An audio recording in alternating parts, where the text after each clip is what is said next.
panjang masa, waktu lu zaman. Ni mengaji sebulan sekali, campur dengan ustaz absen 2 kali, jadi sekali 2 bulan sekali. Pak bila nak dapat ilmu? Imam Syafi'i kata waktu lu zaman, hirsun tamak, zakat cerdik. Otak kita yang cerdik, kalau kita mampu ambil degree 4 flat, tu dia cerdiknya. Kalau kita mampu ambil PhD, kenapa tak mampu faham ilmu ini? Sebab dia perlukan kepada kecerdikan. Sebab tu saudara, kalau saudara memiliki akal yang baik, saudara berpeluang memahami ilmu ini. Sebab syarat dia ialah zakaun. Yang kedua, wahirsun. Ibn Syafi'i kata kena tamak.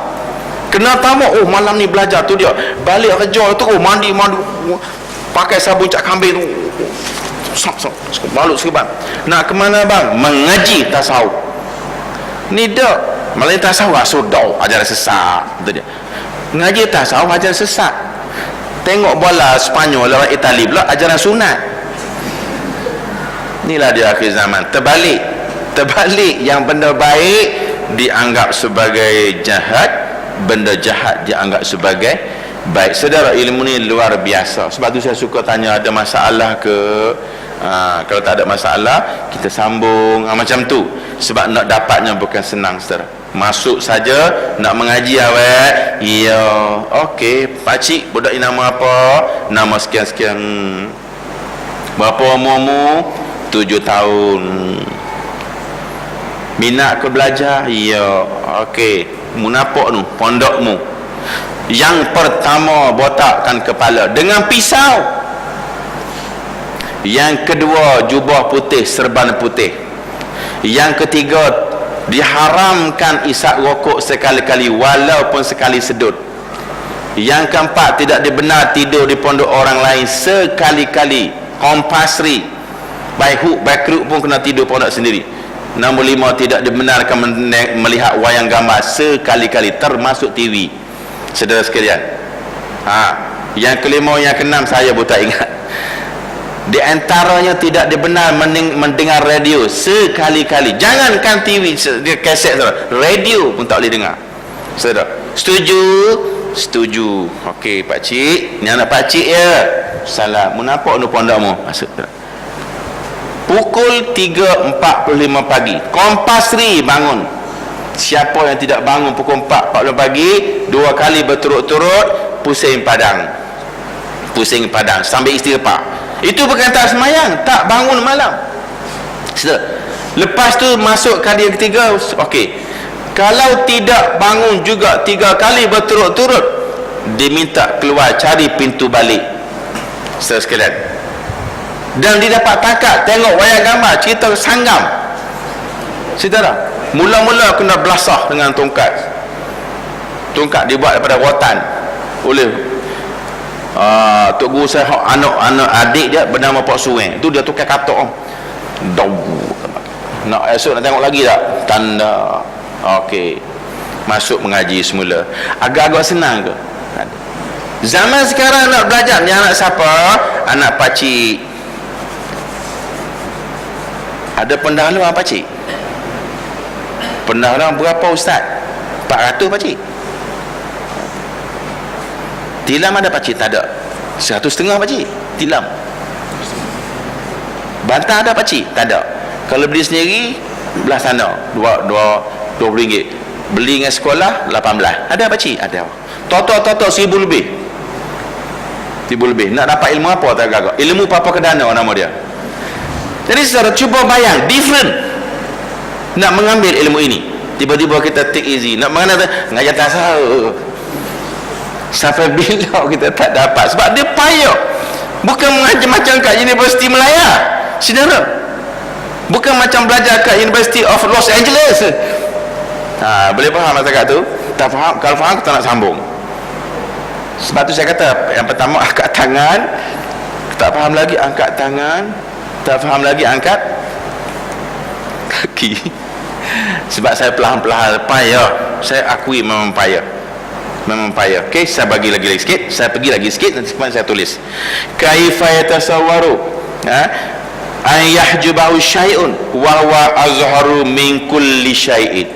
Bagaimana kamu tidak dapat melihat Allah, merasai adanya Allah, dapat terdinding? Kenapa? Kata dia, padahal ia jua yang terlebih zahir daripada tiap-tiap sesuatu, kerana tiada sah zahir yang mawjud dengan tiada yang menjadikan dia. Siapa yang menjadikan kita? Oh, kita berjawab lah, mak kita. Siapa jadi mak kita? Mak kita, kita.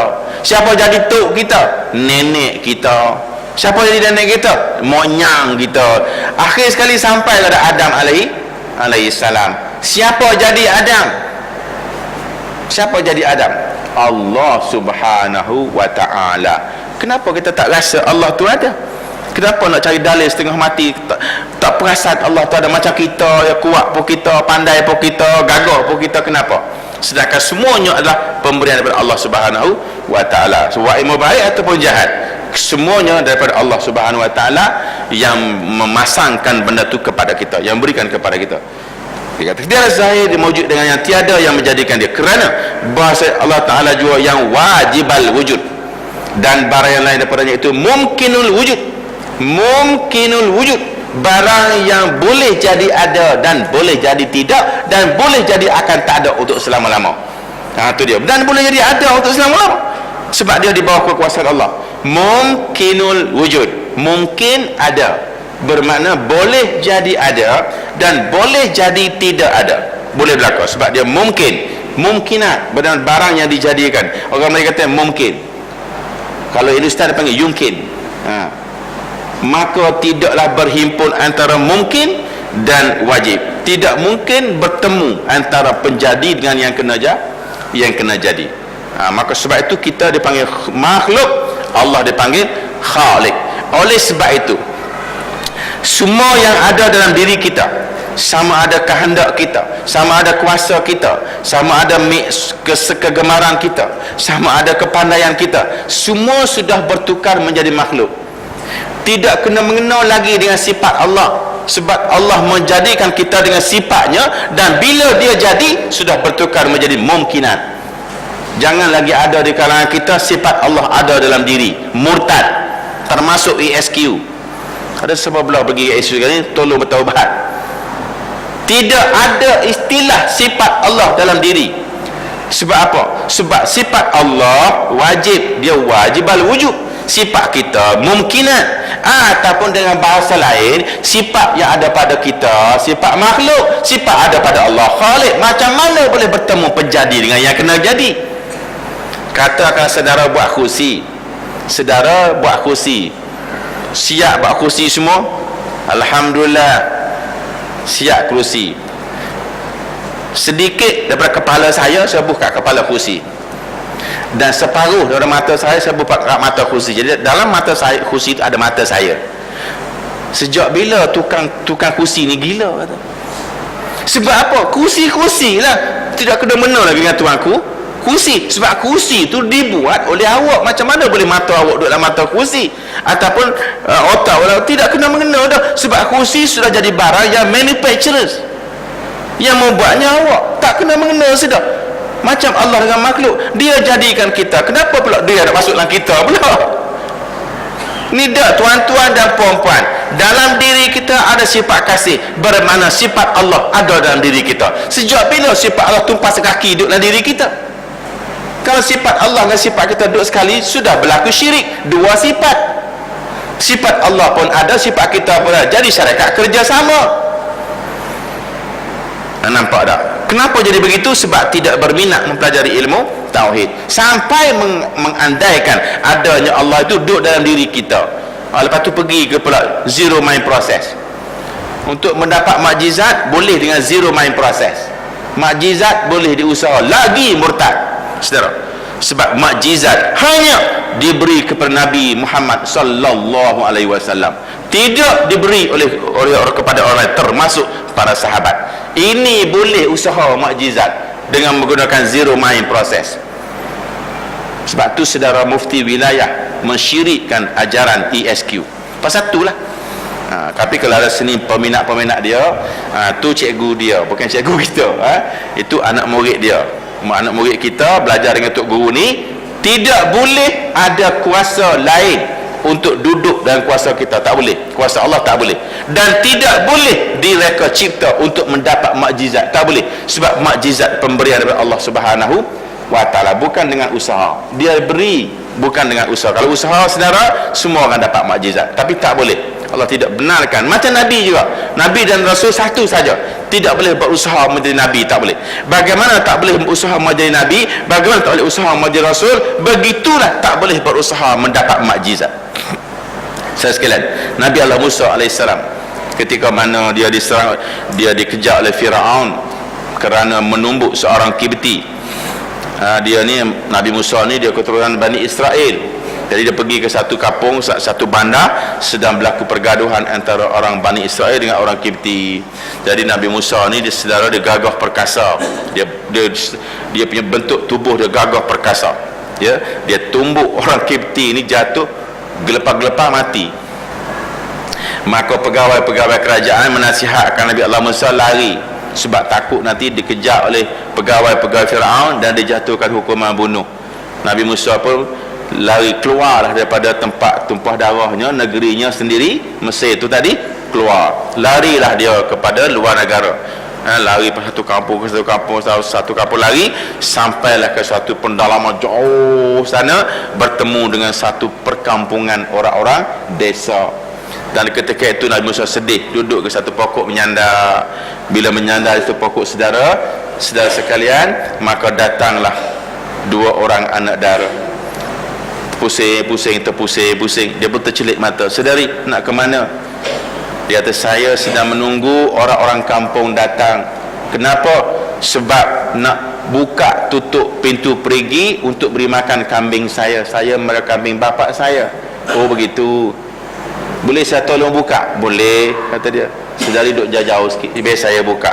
Nabi Allah Musa pergi, dia congkel dengan ibu kaki saja. Capung. Tu dia. Orang kampung kena gotong royong buka tutup ni. Gotong royong buka tutup pergi ni. Nabi Musa buka pakai ibu kaki dia. Tu dia. Jadi anak dara dua orang ni, anak Nabi Syuaib dua orang ni beri makan kambing ni.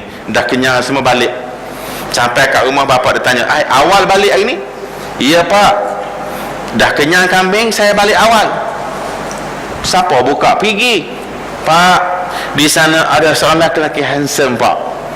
Mana tahu mana tahu dia handsome? Nampak gaya lah. Oh baik pak. Mana tahu baik? Akhir sekali, siapa dia? Bagian pak. Dia boleh buka tutup pergi seorang ya pak, pakai ibu kaki ya pak. Lagi handsome pak. Mana mau tahu? Tanda pada mukanya pak. Orang baik ada pada muka dia, saudara. Dan dikenali oleh orang baik. Orang beriman akan mengenali orang beriman. Yang kita tak kenal ni, sebab juga kita berkelabu juga. Bagaimana cara dia duduk? Wahai anakku, dia menjadah di suatu pokok pak. Pokok yang mana satu nak? Pokok begini. Wahai anakku, kamu pergi sekarang, panggil laki-laki itu datang, aku nak jumpa dia, aku nak tengok dia pula. Betul tak orang baik? Dia sudah tahu dalam kitab Taurat tidak ada manusia yang menyandar di pokok ini melainkan ianya akan menjadi nabi. Sebab dia kata tanda tadi. Maka balik, dia kata, saudara, bapak saya jemput pergi ke rumah. Dia kata, dia pun mujur lah, lapar berapa lama tak makan. Dia pun tak apalah, kata dia, tapi saya duduk belakang, saya jalan dulu, saya duduk belakang. Bagaimana saya nak tahu jalan? Semasa saya nak, kalau ke kiri, awak baling batu ke kiri, kalau ke kanan, baling batu ke kanan. Saudara, suara pun tak benar bunyi. Kalau kita nak dara kita lah macam tu, balik hantar rumah, bang kanan, bang kanan, bang kiri bang. Suara pun tak boleh, kena guna betul batu je. Pelepuk, kiri, pelepuk, tu dia. Sampai kat rumah, saudara, nama apa? Nama saya Musa. Memang inilah dia orang yang aku tunggu. Saudara, oleh sebab saudara masuk kampung saya, saudara kena bekerja di sini. Tak apalah pakcik, saya kerja lah pakcik. Dia pun bekerja. Pendek cerita, dia diamanahkan menjaga kambing selama 7 tahun. Kenapa? Kerana dia nak berkahwin dengan seorang anak Nabi Syuaib tadi. Mas kahwinnya kena pera kambing 7 tahun. Dah pera 7 tahun habis, pergi, Pak, dah habis dah Pak 7 tahun. Dia kata, baguslah kalau begitu, 8 tahun. Habis kalau begitu, kata dia, bolehlah berkahwin. Mas kahwinnya pera kambing 8 tahun. Dia kata, Pak, itu 8 tahun mas kahwin, saya nak derma 8 tahun, 2 tahun, jadi 10 tahun. Kita pun kena buat macam tu lah. Kalau pihak perempuan kata mas kahwin anak saya 10,000, tak apa pakcik, 10,000 mas kahwin, 5,000 derma, mulai 15. Baru gentleman. Ini dah berapa pakcik 10,000, minta kurang 2 boleh? Tak kurang. Jadi dia dah tambah kita, maka cukup semua. Maka pendek cerita kalau panjang tak semai syak kita. Habis cerita semua, Pak, saya rasa saya sudah lama di sini, pera kambing pun sudah, semua sudah. Saya nak bermohon diri balik ke kampung saya. Saya nak tengok ada macam mana keluarga saya, ada adik-adik saya, macam mana di kampung saya. Dia pun rindu juga nak tengok keluarga dia, walaupun dia duduk istana Fir'aun. Maka sudah sekarang bapak dia kata, bolehlah wahai nak, tetapi bapak tidak ada harta nak. Yang bapak ada, tak kena pikul kambing bapak ni. Yang bapak ada hanya sebatang tongkat. Saudara, ni bapak apa ni hadiah tongkat ni? Banyak lagi benda lain saudara nak hadiah. Saudara, gold card ada, apa ni, rantai ada, apa tu, kad kredit ada. Nak bakar bagi tongkat, nak buat apa, nak kata apa. Tetapi tongkat ini bukan sembarang tongkat. Nabi Musa pun tak apa, tongkat lah Pak, bawa balik. Janji pemberian bapak, ambil. Berjalan, pendek cerita lagi. Dalam perjalanan pendek cerita, banyak potong tayangan ni. Sampai di separuh lembah, maka ketika itu Nabi Musa AS berdepan dengan isterinya nak mau bersalin. Ada tanda bersalin pula mari. Wahai isteriku, ini tengah malam, siapa nak bantu kita? Sekejap lagi kamu akan melahirkan anak begini.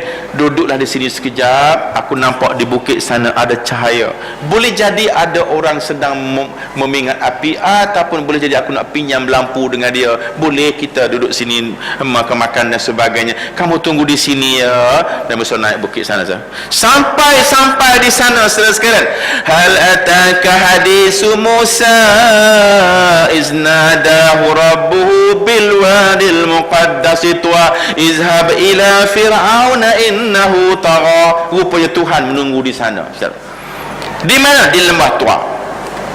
Sampai di sana, rupanya cahaya itu adalah Allah Subhanahu wa taala memberi alamat sebagai kenabiannya, tanda lagi.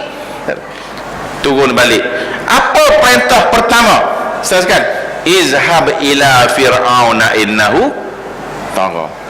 Faqul hal laka ila an tazakka wa ahdiyaka ila rabbika fatakhsha. Mu pergi kat sana, cerita dengan dia dengan molek. Adakah kamu nak aku perkenalkan kamu satu agama yang mulia, iaitu kebesaran Allah, agama Islam Allah Subhanahu wa taala. Sangat lembut. Nabi Musa pun jawab, ya Tuhanku, bagaimana aku nak pergi ke istana Fir'aun sana nak bercakap dengan dia, lidahku tidak fasih kena makan bara api.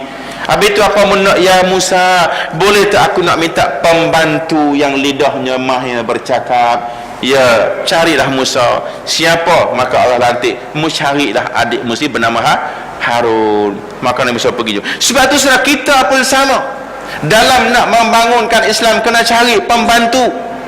Kalau orang kaya ada duit, mungkin dia tak ada ilmu. Ada ilmu, mungkin tak ada kereta dan sebagainya.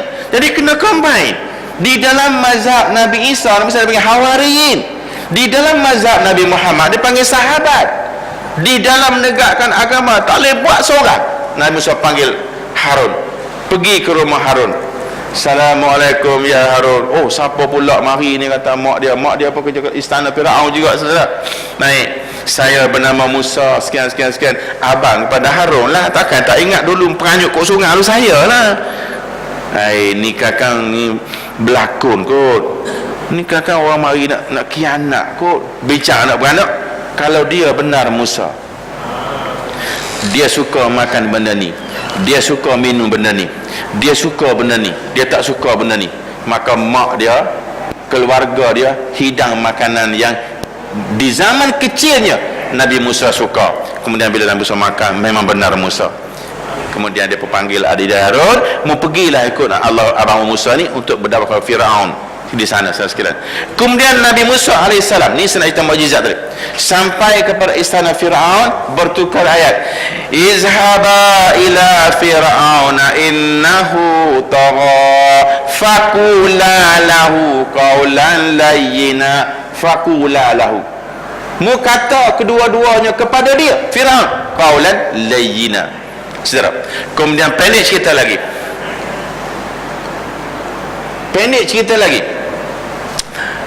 bila sudah berdakwah dengan Firaun tadi, maka Firaun pun mula membuat satu cabaran kepada Nabi Allah Musa alaihissalam, di mana kebatan Nabi Musa, kebenarannya apa, dalilnya apa, kegagah perkasa setara mana. Maka Firaun mendatangkan 70 orang ahli sihir. Kemudian ahli sihir ini akhirnya memeluk Islam dan dibunuh oleh Firaun di dalam tujuh dengan menggunakan cara bakar. Kemudian Nabi Allah Musa alaihissalam dijatuhkan hukuman buang daerah dan mati. Maka Nabi Musa berlepas daripada kota Mesir, lari ke luar negara membawa tongkatnya. Sampai di separuh jalan saya sekalian, Nabi Allah Musa dikejar tadi, maka berlakulah satu perselisihan yang amat sangat. Pasal apa? Laut di depan, tentera musuh di belakang. Macam kisah Tariq bin Ziyad ketika menyerang Spanyol di Andalus. Mereka menyerang melalui satu budaya yang luar biasa. Letak kapal di pengkalan, naik ke darat dan pusing ke belakang balik dan berpidato, ya ayyuhan nas, innal aduwa waraakum wal bahru waraakum, annal aduwa amamakum fakhtaru ayyawma syita wallahi baina yadayya